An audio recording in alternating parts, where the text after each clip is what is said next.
So AI எதுக்கு எதுக்கு use பண்ணணும், எதுக்கு எதுக்கு யூஸ் பண்ணக்கூடாதுங்கிற விஷயமே தெரியாத அளவுக்கு நம்ம அப்டேட் ஆகுறோம்னு நெனச்சுட்டு, தப்பான விஷயத்துக்கு போயிட்டுருக்கோம். ஏஐன்னா இதுக்கு தான் யூஸ் பண்ணணும், இதுக்கு நீங்க யூஸ் பண்ணாதீங்க அப்படிங்கிறது சிம்பிளா சொல்லுங்க மேம். ஏஐ உங்களுக்கான ஒரு சப்போர்ட்டிங் ஃபேக்டர், நாலேட்ஜ் கெய்னர். உங்களோட அறிவ அதிகப்படுத்திக்கிறதுக்கு எப்படி நீங்க அத யூஸ் பண்ணிக்கணுமோ, யூஸ் பண்ணிக்கோங்க.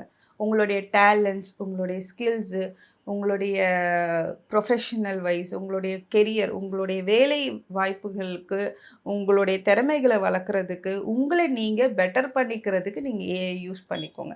ஆனா, உங்களுடைய எமோஷனல் சப்போர்ட்டுக்கு, உங்களுக்கு டிசிஷன்ஸ் குடுக்குறதுக்கோ, சொல்யூஷன்ஸ் குடுக்குறதுக்கோ, உங்க பார்ட்னராவோ, உங்க லவ்வராவோ, இல்ல உங்க ஃப்ரெண்டாவோ, இல்ல உங்களுக்கு ஒரு இப்ப நான் தண்ணி அடிக்க மாட்டேன். எனக்கு ஸ்ட்ரெஸ் இருந்தா. அதனால நான் ஏஐ கூட உட்காந்து பேசுறேன். அந்த மாதிரி ஒரு அன்ஹெல்தி ஹேபிட்டா அத மாத்திக்கவே வேண்டாம். அண்ட் அதுல இருக்கிற எல்லாத்தையுமே நம்பாதீங்க. குடுக்குற எல்லாமே கரெக்ட்டா தான் இருக்குன்றத நீங்க நம்பாதீங்க. ஏன்னா, இது ட்ரஸ்ட் இஷ்யூஸையும் நம்மளுக்கு ஏன்னா மனுஷங்களுக்கு மத்தவங்க மேல ட்ரஸ்ட்டே இல்ல இப்போ.